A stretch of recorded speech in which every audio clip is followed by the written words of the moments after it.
Hello everyone, welcome to my channel. My name is Neha. So today we will discuss a very important topic that is anemia. आप सभी ने anaemia के बारे में जरूर सुना होगा. So आज हम उसी के बारे में पढ़ेंगे कि what is anemia, what are the causes and what are the symptoms. So first we'll take the definition of anemia.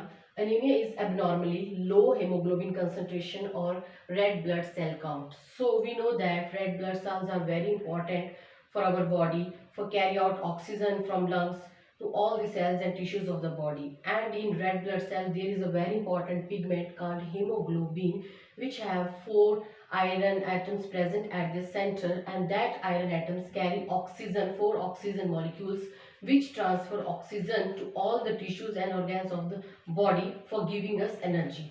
But in anemia there is a low, if there is a low hemoglobin concentration and red blood cell count. अगर anemia में क्या होता है, अगर blood में red blood cell की concentration कम हो जाए या फिर हेमोग्लोबिन प्रॉपरली ना बने, उसमें आयरन आइटम्स प्रेजेंट ना हो, ऑक्सीजन मॉलिक्यूल्स प्रॉपरली अटैच ना करें, तो उसमें लो हेमोग्लोबिन की कंसंट्रेशन हो जाती है, जिसकी वजह से क्या हो जाता है, अनीमिया हो जाता है, खून की कमी हो जाती है.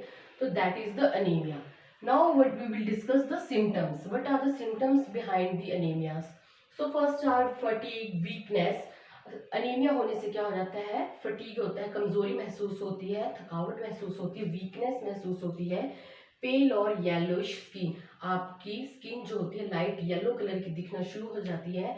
हेडेक होता है, सिर में दर्द होना स्टार्ट हो जाता है, चेस्ट पेन होती है, कोल्ड हैंड एंड फीट. आपके हैंड और फीट ठंडे होने लग जाते हैं. शॉर्टनेस ऑफ ब्रीथ, आपको सांस लेने में प्रॉब्लम होती है, एंड डिजीनेस, और साथ में चक्कर भी आते हैं. So these are the basic symptoms behind the anaemia. जब अनीमिया हो जाते हैं तो दीज आर द सिम्टम्स आपको होते हैं. Now we will discuss what are the causes behind the anaemias. Anaemia में एक्चुअली किस रीजंस की वजह से अनीमिया होता है वो हम पढ़ेंगे. Number one is loss of blood. So first reason is the loss of blood. If in any case अगर कोई एक्सीडेंट हो जाता है किसी का या फिर कोई इंजरी हो जाती है तो उस केस में ब्लीडिंग बहुत ज़्यादा होती है, तो लॉस ऑफ ब्लड होता है. तो उसमें क्या होता है, हमारे रेड ब्लड सेल्स भी क्या हो जाते हैं, डिस्ट्रॉय हो जाते हैं, निकल जाते हैं ब्लड से थ्रू द ब्लीडिंग. उसकी वजह से आपके रेड ब्लड सेल्स और हेमोग्लोबिन की कंसंट्रेशन कम हो जाती है. सो अनीमिया उसकी वजह से होता है. Second one is heavy menstruation in women. In womens में क्या होता है, मोस्टली मंथली साइकिल्स में प्रॉब्लम जब आती हैं, मेंस्ट्रुएशन प्रॉब्लम्स जो आती हैं हर मंथ, उसकी वजह से कईयों को ज़्यादा ब्लीडिंग होती है 3 to 4 days. उसकी वजह से भी क्या होता है, आपके रेड ब्लड सेल्स जो होते हैं उनकी कंसंट्रेशन कम हो जाती है, और उसकी वजह से भी क्या होता है, आपका अनीमिया हो जाता है, आप में खून की कमी महसूस होती है. Third one is the surgical procedures. If any surgical procedures which are long, जिसमें लॉन्ग सर्जिकल प्रोसीजर्स होते हैं जिसमें ब्लीडिंग बहुत ज़्यादा होती है, उस केस में भी क्या होते हैं, आपके रेड ब्लड सेल्स की कंसंट्रेशन कम होती है, तो आपके अनीमिया होने के चांसेस ज़्यादा हो जाते हैं. Fourth one, trauma and injury. ये हमने डिस्कस कर लिया कि कोई भी ट्रॉमा या इंजरी हो जाती है उसमें भी ब्लड लॉस ज़्यादा होता है, तो उस केस में भी अनीमिया होने के चांसेस ज़्यादा होते हैं. Fifth one, iron deficiency. Iron deficiency, you know that iron is very important for the attachment of oxygen. अगर हमारी बॉडी में आयरन की कमी हो जाएगी तो वो रेड ब्लड सेल्स जो होंगे वो हेमोग्लोबिन नहीं बना पाएंगे, तो उसकी वजह से क्या होगा, ऑक्सीजन जो होगा वो प्रॉपरली नहीं बनेगी और ना वो टिश्यूज तक पहुंचेगी. So iron is very important for the formation of haemoglobin. If there is iron deficiency then will definitely anemia will occur. Vitamin B12. Vitamin B12 is another name is cobalamin, और ये natural source of vitamin B12 का होता है animal products, meat, fish and dairy products. अगर इसकी भी quantity अगर हमारी बॉडी में कम होगी, अब हम इनसफिशिएंट वे में विटामिन B12 लेंगे, then there also less production of red blood cells and anaemia will occur. Folate. Folate is another name of folic acids. Pregnant womens को फॉलिक एसिड्स और फॉलेट्स दिए जाते हैं ड्यूरिंग द 9th मंथ, क्योंकि these folic और folic acids helpful in the formation of red blood cells, जिसकी वजह से उनमें अनीमिया नहीं होता है. तो फॉलेट की डेफिशिएंसी की वजह से भी क्या होता है, अनीमिया के चांसेस हो जाते हैं. Six one, genetic disorders. There are many kind of genetic disorders that I will discuss later. उसकी वजह से भी क्या होता है, अनीमिया होने के चांसेस ज़्यादा होते हैं. Seventh one is pregnancy. Most of the women during pregnancy suffer from anemia because in pregnancy there volume of blood जो होता है वो इंक्रीज हो जाता है, क्योंकि उसके अंदर बेबी को भी ब्लड चाहिए, तो उसकी वजह से बॉडी ज़्यादा ब्लड बनाती है।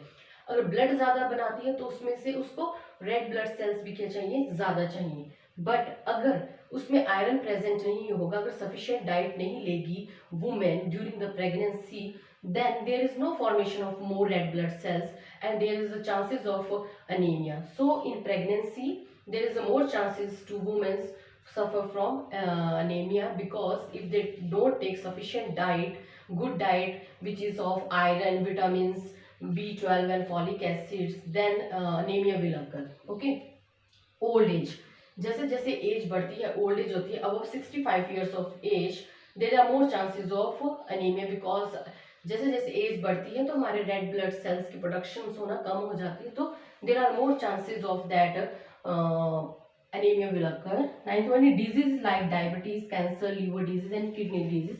There are various kind of diseases like diabetes, cancer, liver and kidney. इनकी होने की वजह से भी क्या होता है, रेड सेल की प्रोडक्शन और हेमोग्लोबिन की प्रोडक्शन कम हो जाती है, जिसकी वजह से भी क्या होता है, अनीमिया होता है। और किडनी तो क्या एक हार्मोन प्रोड्यूस करती है, that name is erythropoietin, which help in the production of and the function of red blood sales. अगर किडनी में कोई डिजीज हो जाता है तो वो हार्मोन प्रोडक्शन में कमी हो जाती है, जिसकी वजह से रेड ब्लड सेल की प्रोडक्शन होना कम हो जाती है, तो किडनी की डिजीज की वजह से भी अनीमिया हो सकता है। 10th one is caffeinated drinks and eat and fruits. Caffeinated drinks are kind of junk fruits, alcohols, carbonated drinks, जो हम soft drinks पीते हैं, junk foods खाते हैं. These are the main kind of foods which trigger the formation of anemia and reduce the concentration of red blood cells. 11th one is blood donation. Our if कोई blood donate करता है but उसमें already haemoglobin की concentration कम है या red blood cell की concentration कम है, तो उसमें भी चांसेस होते हैं कि उसमें एनीमिया हो जाए। दैट्स वाई जब कोई ब्लड डोनेट करता है तो उसका हमेशा हीमोग्लोबिन चेक किया जाता है और red blood cell count check किया जाता है कि वो दे भी सकता है कि नहीं दे सकता है। If there is already a red blood cell count or blood hemoglobin concentration is low, then they don't allow to give a blood. So blood donation is another reasons for the anemia. Last one is intestinal disorders. अगर हमारे intestine में कोई disorders है या हमारे small intestine में कोई problem है जिसमें इन्फेक्शन है या कोई हमारी स्मॉल इंटेस्टाइन आयरन को एब्जॉर्ब नहीं कर पा रही है प्रॉपरली, जो हम इनटेक कर रहे हैं डाइट जिसमें आयरन है उसको प्रॉपरली एब्जॉर्ब नहीं कर रही है, तो आयरन हमारे हीमोग्लोबिन में अटैच नहीं होगा तो ऑक्सीजन भी अटैच नहीं होगी, तो ऐसे कई टाइप के इंटेस्टाइनल डिसऑर्डर्स हो जाते हैं कभी कभी, जिसकी वजह से भी आयरन एब्जॉर्प्शन कम होती है, तो उसकी वजह से भी अनीमिया होता है। Understand? So these are the basic causes of the anaemia. So I hope you clear all these points. So in next lecture I will discuss the types of anemia. There is also types of anemia. So I hope you like this lecture. If you like this video, please like and subscribe. Thank you.